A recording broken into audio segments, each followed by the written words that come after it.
Friends welcome to back our YouTube channel. আমি আছি আপনাদের সাথে অমিত, আপনারা দেখছেন সাইবার অমিত ইউটিউব চ্যানেল।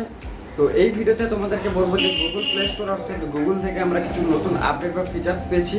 সেই ফিচার্স সম্পর্কে গুগলের এই ফিচার্সের মাধ্যমে আমরা কিন্তু ডাইরেক্টলি কোনো কিছু অ্যাপ, ফাইল এবং পিকচার শেয়ার করতে পারি অন্য ফোনে। অর্থাৎ গুগলের এই ফিচার শেয়ার করে কিন্তু আমরা স্যারিট বা এক্সেন্টারের মতো এটাকে যে কোনো ফাইল ট্রান্সফারের কাজে লাগাতে পারি। এবং এছাড়াও এই গুগলের সাহায্যে আমরা যখন নেট কানেকশন থাকবে না তখন চাইলে গেম খেলে নিজেদের সময়টাকেও কাটাতে পারি।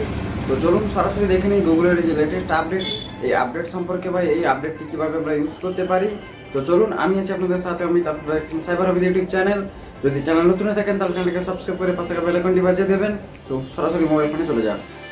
সো ফার্স্ট কোনো কিছু অ্যাপ্লিকেশন বা কোনো কিছু ফাইলকে শেয়ার করার জন্য অবশ্যই আমাদেরকে গুগল প্লে স্টোরে চলে যেতে হবে। দেন গুগল প্লে স্টোরে চলে যাওয়ার পর কিন্তু এখান থেকে কোনো কিছু অ্যাপ্লিকেশন আমাদেরকে ডাউনলোড করতে হবে না। জাস্ট আমরা এখানে 3 লাইন দেখতে পাবো এবং এই 3 লাইনে ক্লিক করার পর মাই অ্যাপস অ্যান্ড গেমস বলে অপশানটি দেখতে পাবো।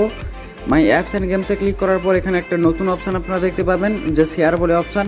এর আগে কিন্তু আপডেট, ইনস্টল এবং লাইব্রেরি এই 3টি অপশানই ছিল, বাট এই শেয়ার বলে অপশানটি নতুন এসেছে। এই শেয়ার বলে অপশানে ক্লিক করার পরে জাস্ট আপনি সেন্ড এবং রিসিভ বলে একটা অপশান পেয়ে যাবেন এবং এখানে আপনি দেখতে পাবেন share apps with nearby share, অর্থাৎ যে কোনো মোবাইলে আপনি চাইলে কিন্তু আপনার পাশাপাশি থাকা যে কোনো মোবাইলে আপনার অ্যাপগুলোকে শেয়ার করতে পারেন।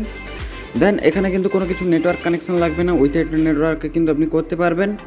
যদি আপনি কাউকে কোনো ফোল্ডার বা ফাইল শেয়ার করতে চান, অ্যাপ শেয়ার করতে চান, সেক্ষেত্রে আপনি সেন্ড অপশানে ক্লিক করবেন। দেন কন্টিনিউ অপশানে ক্লিক করার পরে কিন্তু আপনাকে কিছু পারমিশন দিয়ে দিতে হবে। দেন এখান থেকে আপনি আপনার মোবাইলে থাকা যত রকম অ্যাপ বা অ্যাপ্লিকেশান আছে সেগুলোকে সিলেক্ট করে বা আপনি যেই অ্যাপ্লিকেশানগুলোকে সেন্ড করতে চান সেগুলোকে ক্লিক করার পর জাস্ট এখানে সেন্ড বলে একটা অপশানে ক্লিক করবেন এবং ক্লিক করার পর এখানে দেখতে পাচ্ছেন সিলেক্ট এ রিসিভার, অর্থাৎ এরপরেই কিন্তু এখানে আমাদেরকে রিসিভার সার্চ হবে, অর্থাৎ যেই মোবাইলে পাঠাতে চাই সেই মোবাইলের নামটা কিন্তু আমাদেরকে এখানে শো হবে। দেন ওই মোবাইলে ক্লিক করার পর ভেরিফিকেশান কোড আসবে এবং যেই কোডটা দেওয়ার পর কিন্তু আমরা আমাদের মোবাইলের অ্যাপ্লিকেশানগুলোকে শেয়ার করতে পারি। তো এইভাবে কিন্তু গুগলের সাহায্যে বা গুগল প্লে স্টোরের সাহায্যে আমরা যে কোনো অ্যাপ্লিকেশানকে শেয়ার করতে পারি অন্য মোবাইলে। দেন এরপরে আরেকটি সেটিংস দেখাবো যেটা হলো গুগল গেম, অর্থাৎ এর জন্য অবশ্যই মোবাইল ফোনের ইন্টারনেট কানেকশানটাকে আমাকে অফ করে দিতে হবে এবং ক্লোজ করে দিতে হবে। দেন গুগল প্লে স্টোরকে আমাকে ওপেন করতে হবে। তো গুগল প্লে স্টোর ওপেন করার পর কিন্তু আমরা এখানে পেয়ে যাব মাই অ্যাপস অ্যান্ড গেমস।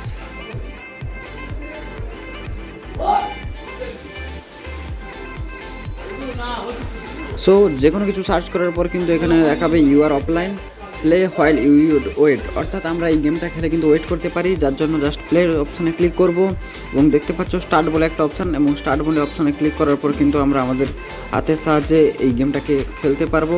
তো এটা খুব দারুণ ধরনের একটা গেম। তো আমার গেম ওভার হয়ে গেছে। দেন এইভাবে আপনি চাইলে কিন্তু গুগলের সঙ্গে সময় কাটাতে পারেন বা আপনার মোবাইলে থাকা অ্যাপসগুলোকে অন্য মোবাইলে শেয়ার করতে পারেন। তো গাইস, এটাই ছিল মূলত আজকের নতুন ভিডিওটি কেমন লাগলো তো অবশ্যই কমেন্ট বক্সে কমেন্ট করে জানাবেন। আর যদি চ্যানেলে নতুন থাকেন তাহলে চ্যানেলকে সাবস্ক্রাইব করে পাশে থাকা বেল আইকনটি বাজিয়ে দেবেন। দেখা হচ্ছে পরে একটা নেক্সট ভিডিও। ততক্ষণ ভালো থাকুন, সুস্থ থাকুন।